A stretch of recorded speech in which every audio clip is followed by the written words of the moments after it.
Hello there, my name is Shelton Langley and I'm the principal at Southwest Edgecombe High School, home of the Cougars. Today I'm going to be reading two chapters from the book Beatrice Zinker, Upside Down Thinker. Thank you for letting me join you for chapters 4 and 5, and I'm going to try to show you the pictures as well when I get to them. Chapter 4, Beatrice's Plan. There were few things Nancy Zinker hated more than her daughter's ninja suit. Beatrice's plan revolved around all three of them. A black mask concealed her face, a striped hat covered her head, long black gloves stretched over her elbows. Beatrice took a deep breath and walked into the kitchen. Morning activity stopped. "Uh-oh," said Kate. "Oh, no," said Nancy Zinker, spinning away from the counter with a jar of peanut butter in one hand and a knife in the other. "What now?" Pete Zinker folded down a corner of his newspaper. Henry peeked over the top of his yogurt cup. Oliver, the family cat, hid behind the high chair. "Wow," Beatrice said. "It smells really good in here." "It's the bacon," said her father, holding up the evidence. Bacon was his breakfast specialty. Nancy Zinker ignored the bacon. "You are not wearing that to school, Beatrice," she said. "I told you," mouthed Kate. "You look like a criminal," said her mother. "That's what I said," whispered Kate. Nancy Zinker set the jar on the counter and balanced the knife on its rim. She held out her hand. "Hand over the mask," she said. Beatrice reached behind her head and loosened the ties. She surrounded the black fabric to her mother. She surrendered the black fabric to her mother. Nancy Zinker wiggled her fingers. "The gloves, too." Beatrice tugged off the gloves. "And the hat." "My thinking cap?" "We do not have time to argue about this, Beatrice." Beatrice pulled off the hat and handed it over. Mother and daughter stood toe to toe. The mask was missing, the hat was off, the gloves were gone. But Beatrice was still wearing the ninja suit. Nancy Zinker reached out and smoothed Beatrice's flyaway hairs. "Much better," she said. Beatrice held her breath and waited. "Now hurry up and eat your breakfast. You need your protein. The bus will be here any second." Nancy Zinker went back to the counter, scrambling to finish their lunches. Pete Zinker winked and went back to his reading. Henry returned to his yogurt. Kate, for once, was speechless. Beatrice took her place at the table and tried not to smile. Everything had gone exactly as planned. Kate flipped a flashcard at her. Her father slipped her an extra piece of bacon. With her heart thudding in her chest, Beatrice kept a straight face. It was too soon to celebrate.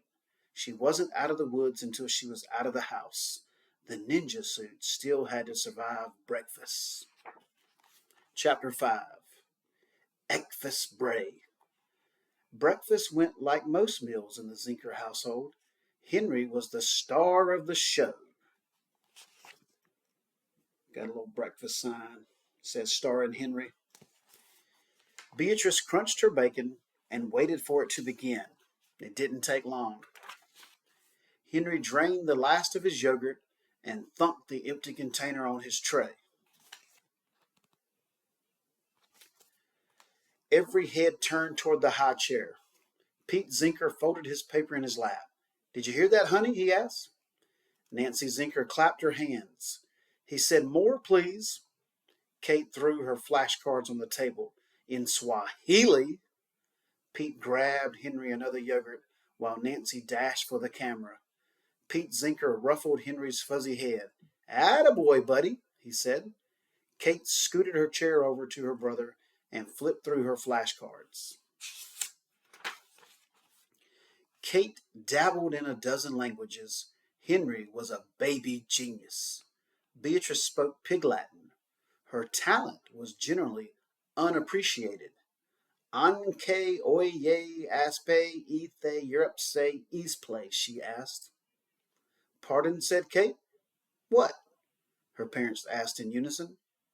"Gah," said Henry, possibly in Gaelic. Kate pointed at Henry. "Did you hear that?" Nancy Zinker snapped another picture. "I sure did." No one passed the syrup.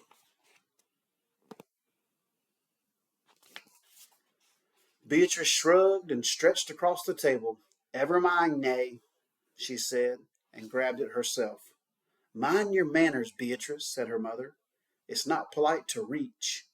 She stood behind Henry to get a better view and refocused her camera. "Pete, did you see his tray? It's my favorite yet." And they're acting like his tray's a piece of art. Moments later, the familiar squeal of hydraulic brakes interrupted the show. "Bus!" Nancy Zinker called out. Beatrice shoveled in a final bite of breakfast, then hopped to her feet.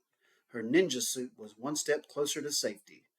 Kate ran out the door shouting, "Au revoir," while Beatrice hurried to keep up. The bus waited at the corner with its red lights flashing. Beatrice was halfway down the concrete steps, about to jump to the sidewalk, when Pete Zinker stepped onto the porch. His newspaper rolled into a megaphone. "Hey, Bee," he called to her.